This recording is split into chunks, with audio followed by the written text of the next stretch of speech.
Welcome to Beth's Happy Home. In this segment, I'm going to tell you the story of how I know exactly what needs to go into a 72-hour kit. And I know because I had the sad experience of needing a kit and not having anything at all. So I know what was most important to me. And since then, I have gone 72-hour kit crazy, and I have 3 different versions that are 3 different purposes. And that's going to be a separate video. So if you want to hear the story, watch this video. If you just want the information about the different concepts behind putting together a 72-hour kit, then watch the one that is the ins and outs of a 72-hour kit. That it will come after this one, that I will post after this one. The irony of this story is that I had proposed to write a story for the local newspaper, the Oklahoman, about glamping, which is glamorous camping. And we were not going to be doing it, but they have it at Bennett Springs on the Neongua River in southern Missouri. And so that was what I was going to be writing about. And we ended up in the exact opposite situation, in the worst case scenario for camping. Anyway, they ended up taking the story that I did write about our experiences being stranded without any resources, and so all's well that ends well as far as that goes. Let me tell you this story. We accidentally put in at the place on the river where we were supposed to pull out. So ordinarily you put in kayaks at a certain place, and then there's a map, and then they tell you where to pull out, and they'll give you some sort of landmark that as soon as you pass this, that's where you pull out. Well, we thought that the put in was the pull out, and so the big bridge that went across the river where we were supposed to put in was what we were watching for to pull out, but we were 7 miles downstream and going farther away. But it took all afternoon for us to realize that we were going the opposite way from where our pullout was. So one of us had a phone, but it was all used up. The battery was all used up because he'd been taking pictures and videos of this gorgeous river. And let me tell you, it was gorgeous. We enjoyed the day thoroughly because it was so beautiful, and it was fun paddling, easy paddling. We had a beginner paddler with us, and it was fine. It was just beautiful. And so that's the Neongua River in southern Missouri. Look it up if you're interested in doing that kind of thing. But as the evening wore on, we knew that the 7 miles should have been, we should have passed that mark long before. And so we paddled faster and faster, thinking, well, maybe the map wasn't to scale. And then when the sun was setting right in our eyes, and we knew that that was not the way the river ran on the map, we really began to be concerned. But still, we thought, we couldn't figure out how we could have gone wrong. It's a river. It only goes one way. And so we paddled faster. Well, finally, it was too dark to paddle any farther. And so we pulled off onto this little sandbar. And there were 4 adults and one 12-year-old boy. And we gathered and we said a prayer. And all of us felt like it was the safest path to just wait the night out. And so that's what we did. We had our kayaks and our paddles. We had wet bathing suits, a t-shirt, a hat, a life jacket, and some kind of protection on our feet. And that was it. And so it was late September, and we all had known before we left that it was supposed to drop down into the 40s that night, the low 40s no less. And so as the night progressed, it got really cold, and it was very dark out there.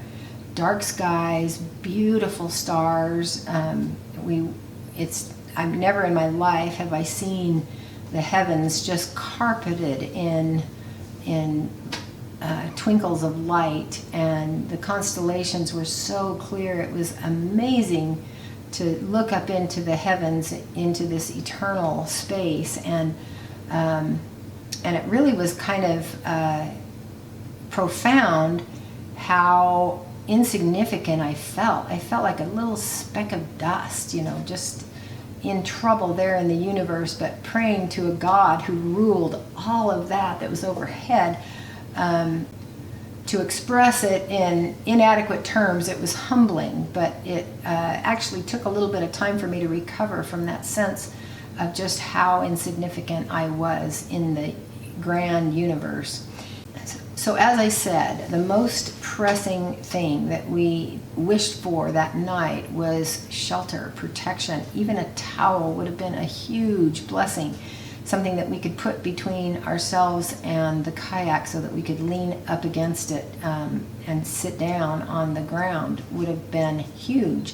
As it was, the ground was very wet and very cold. The kayaks were condensing water off of them so that it would just make us wetter if we leaned against the kayaks. And so we danced around, we sang, we did calisthenics, we tried to keep moving because the temperatures just dropped and dropped and dropped and dropped, and we were shivering so hard that our bodies ached and our jaws were just sore because of all the shivering. There were 5 of us, and so, part of the night Jeff and I would stand with our arms around each other, but that was so uncomfortable to stand in that position without moving when you're so cold. Finally, my back would be aching so badly I couldn't stand it anymore, and I'd have to go and go for a jog around the sandbar again. It was just torturous to be so freezing cold. We had some water bottles that would have been plenty for the 3 hours maximum we expected to be on the river, but we didn't have any way to get more water when those ran out. We didn't have a speck of food, not even a snack, not anything at all. No towels, as I said, and no source of warmth, no source of light. And so if those glowing eyes that were in the brush that looked like they belonged to something bigger than was safe had decided to come over and eat us, we would have had to fend it off with our kayak paddles, and that would have been our only weapon other than our bare hands. And so we had absolutely no resources to speak of, and if it had started raining, I guess we would have propped up our kayaks on the ends of the paddles and held them over our heads, and that would have been better than nothing, I suppose, but that's pretty bare bones. About 2 o'clock that morning, this dense fog rolled in, and we learned later that that's when the search party had called off the search because it was too dangerous, and it enhanced our misery even more. The next morning, we decided to go downstream because we were too tired and too achy to consider trying to paddle upstream toward the cabins that we had seen the night before as the sun was going down.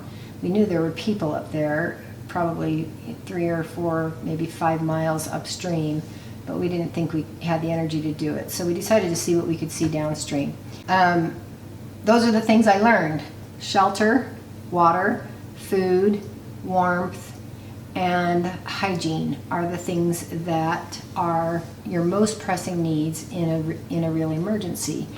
And there's some other things that I learned too that I'm just going to share with you because this is an opportunity to share it. I learned that God does not remove the consequences of our bad decisions.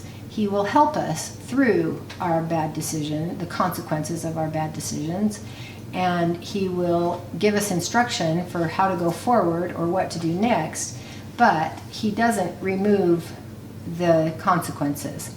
And so the fact that we had ignored the impulse to paddle in the opposite direction when we put in, because all 5 of us had the sense that the place where we were going to pull out of the river was in the opposite direction from the way the river was flowing. We should have checked. We should have checked it out and seen, why do we feel that way? Could it be that the river doesn't double back and flow in that way? But we didn't check it out. We were careless, and so off we went, and we ended up stuck.